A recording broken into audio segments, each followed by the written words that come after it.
Hello दोस्तों। Movie की शुरुआत साल 1956 में फ्रांस से होती है। हम एक छोटे बच्चे जैक को देखते हैं जो चर्च में फादर की हेल्प करवाने आता रहता था। वो बच्चा आज भी चर्च में फादर की हेल्प करवाने आया था और फादर उसे वाइन नीचे रखने के लिए बोलते हैं। और बच्चा जब वाइन नीचे रखने जाता है तो नीचे एक साया दिखाई देता है और एक डरावनी आवाज़ भी सुनाई देती है। वो बच्चा बहुत ज़्यादा डर जाता है और फादर को बुलाने चला जाता है।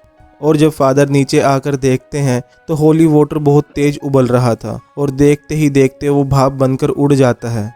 तभी वहाँ एक साया नज़र आता है और ये साया किसी और का नहीं बल्कि डीमन नन का था। और डीमन नन उस फादर को हवा में लटका देता है और उसे जिंदा जलाकर मार देता है।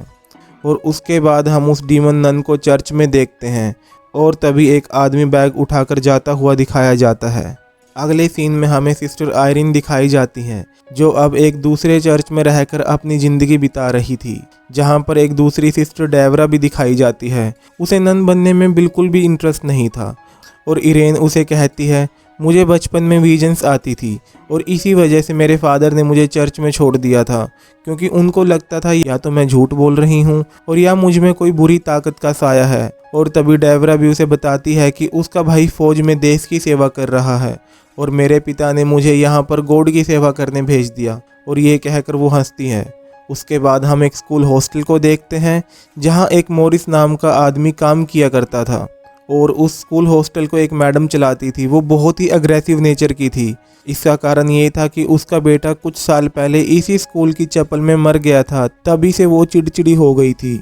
तभी वो मॉरिस को बहुत ही गुस्से में बात करती हुई अपने रूम से कॉकरोच साफ करने के लिए कहती है। इसी स्कूल में एक छोटी बच्ची सोफी भी पढ़ती है और उसकी मॉरिस से बहुत अच्छी दोस्ती है और स्कूल की लड़कियां उसे मॉरिस की गर्लफ्रेंड बुलाकर चिढ़ाती हैं। तभी एक लड़की मॉरिस को कॉकरोच खाते हुए देख लेती है और मॉरिस के अंदर से डीमन नन बाहर आकर उस लड़की को मार देती है, जिसका मतलब था कि जिस आदमी को हमने मूवी के स्टार्टिंग में बैग उठाकर जाते हुए देखा था वो भी मॉरिस ही था जिसने फादर को भी मारा था। और डीमन नन भी ऐसे ही किसी को नहीं मार रही थी, बल्कि इसके पीछे एक मकसद था जिसे हम मूवी में आगे जानेंगे। दूसरी तरफ आयरिन को सपने में मॉरिस दिखाई देता है जो उससे मदद मांग रहा था और तभी मॉरिस डीमन में बदल जाता है और आयरिन ये देखकर डर जाती है और जाग जाती है। उसी दिन फादर आयरिन को बुलाते हैं और वो आयरिन से कहते हैं कि दूसरे शहरों में प्रीस्ट और नन्स मारे जा रहे हैं और वो बताते हैं कि फ्रांस में एक फादर को जिंदा जलाकर मार दिया गया। और उसके बाद वो आयरिन से कहते हैं कि डीमन नन फिर से आ गई है जिसको तुमने पहले भी हराया था और इसीलिए तुम उसका फिर से मुकाबला कर सकती हो। और आयरिन फादर को मना कर देती है और बोलती है कि मैं रोमानिया में मरती मरती बची थी। तब फादर उससे कहते हैं कि एबे में तुमने चमत्कार करके दिखाया था और अब एक चमत्कार की और ज़रूरत है।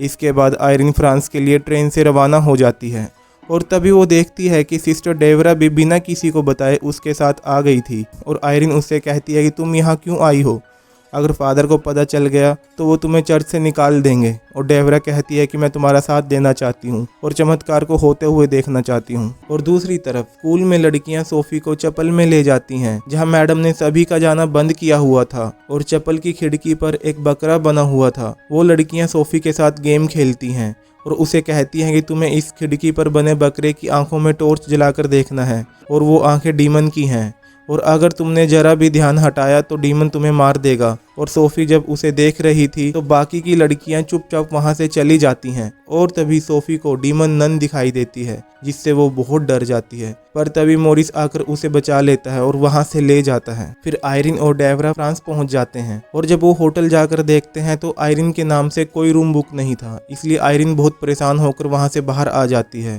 और उसे बाहर वही बच्चा जैक मिलता है जो मूवी के पहले सीन में फादर के साथ था। और आयरिन उससे पूछती है क्या तुमने उस दिन चर्च में डीमन नन को देखा था। पर जैक दूसरे बच्चों के साथ खेलता हुआ वहां से भाग जाता है और आयरिन भी उसके पीछे भागती है और वो एक बोर्ड के पास जाकर रुक जाती है। तभी बोर्ड पर लगी सभी बुक्स के पेज अपने आप पलटने लगते हैं और उन सब पेज के मिलने से डीमन नन की फोटो बन जाती है और डीमन नन फोटो से बाहर आकर आयरिन पर हमला कर देती है और उसे चोक करके मारने लगती है। तभी आयरिन को विजन्स आते हैं जिनमें एक आदमी एक छोटे बच्चे को मार रहा था और उस बच्चे की आंखें चमक रही थी। और तभी डेवरा आयरन को ढूंढती भागती हुई वहां आ जाती है और वो उसे सड़क पर बेहोशी की हालत में मिलती है। और दूसरी तरफ स्कूल में हॉस्टल की मैडम को अपने आसपास कोई हलचल महसूस होती है और वो टॉर्च लेकर देखती है तो उसे वहां मोरिस खड़ा हुआ दिखाई देता है। और जब मैडम मोरिस को पूछती है कि तुम यहाँ क्या कर रहे हो, तो मोरिस कहता है कि मुझे पता ही नहीं चला मैं यहाँ कैसे आया। मैडम उसे अपने रूम में जाने के लिए कहती हैं। तभी मैडम को चप्पल से कोई आवाज़ आती है और वो अंदर चली जाती हैं और उसे वहाँ अपना मरा हुआ बेटा दिखाई देता है जो अब एक डीमन बन चुका था और वो मैडम को पीट पीट कर मार देता है। अगले सीन में हम आयरिन को देखते हैं जो डेवरा को बताती है कि उसने विजन्स में देखा है कि डीमन नन कुछ ढूंढ रही है और उसने मोरिस को जरिया बनाया है और उस चीज़ के मिलते ही वो उसे मार देगी।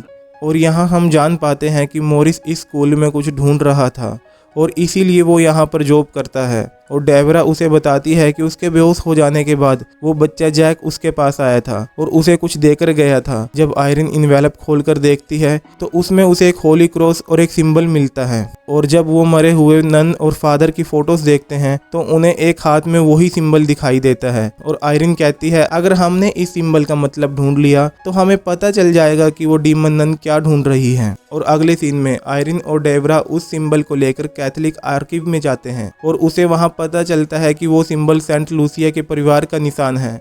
और तभी आयरिन समझ जाती है कि डीमन नन सेंट लूसिया की आंखों को ढूंढ रही है। और फादर उन्हें बताता है कि वो डीमन नन पहले एक एंजल हुआ करती थी लेकिन गॉड ने उसे नकार दिया और उससे उसकी सारी पावर छीन ली। और अगर उसे सेंट लूसिया की आंखें मिल जाती हैं तो उससे उसकी सारी पावर्स उसे वापस मिल जाएगी और क़यामत आ जाएगी। और अगर तुम्हें वो आंखें पहले मिल जाती हैं तो तुम उसका इस्तेमाल करके डीमन को नरक में वापस भेज सकते हो। और फादर आयरिन को बताता है कि अब वो आंखें उसी स्कूल में छुपाई हुई हैं जहां पर मोरिस काम करता था। और दूसरी तरफ हम देखते हैं कि वो डीमन नन सोफी और एक टीचर पर अटैक करती है और मोरिस उन्हें वहां से बचाकर भागता है। और सिस्टर आयरिन मोरिस को रोकती है और बताती है वो डीमन तुम में ही है। और तभी वो डीमन मोरिस को अपने कंट्रोल में कर लेता है और आयरिन को बोलता है हेलो सिस्टर और वहां से जाने लगता है। आयरिन भी उसके पीछे भागती है तो मोरिस आयरिन पर अटैक करता है और उसे दूर फेंक देता है। और फिर आयरिन उस डीमन को गॉड के नाम पर आदेश देती है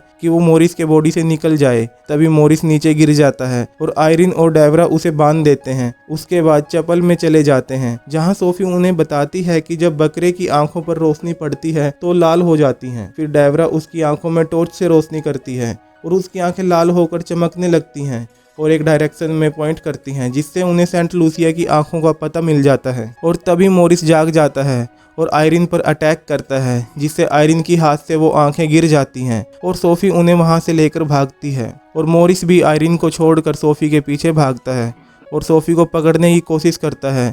लेकिन जैसे ही उन आंखों की बॉक्स को वो हाथ लगाता है वो शैतान दर्द से चिल्लाने लगता है और सोफी वहां से भाग जाती है और वो आंखें आयरिन को दे देती है। तभी वहां पर मोरिस आता है और आयरिन उसे वो आंखें दिखाती है जिसकी वजह से वो रुक जाता है और उसकी आंखों से खून बहने लगता है। वो दर्द से चिल्लाता है और सोफी से कहता है कि सोफी मैं मर जाऊंगा और इसके बाद वो नीचे गिर जाता है। आयरिन और सोफी को लगता है कि वो मर चुका है और वो दोनों रोने लगती हैं। लेकिन तभी मोरिस फिर से जागता है और आयरिन के हाथ से वो आंखें छीन लेता है। उसके हाथ में आते ही उन आंखों के बॉक्स में आग लग जाती है और कुछ ही सेकंड में वो आंखें मोरिस की आंखों में लग जाती हैं और मोरिस हंसते हुए नीचे बैठ जाता है। उसके बाद उसके अंदर से डीमन नन बाहर आती है। उसकी आंखें चमक रही थी क्योंकि अब उसे सेंट लूसिया की आंखें लग चुकी थी और अब वो डीमन नन पर अटैक करती है और डेवरा को एक चैन से चोक करके मारने लगती है। तभी आयरिन को हवा में लटका देती है और उसमें आग लगा देती है और आयरिन दर्द से चिल्लाती है। और तभी उसे अपनी माँ के विजन्स आते हैं और उनकी आंखें भी चमक रही थी, मतलब वो भी सेंट लूसिया के खानदान से थी। और उसको लगी आग अपने आप बुझ जाती है और वो हवा से नीचे उतर जाती है। ये देखकर डीमन को गुस्सा आता है और वो सोफी पर अटैक कर देता है।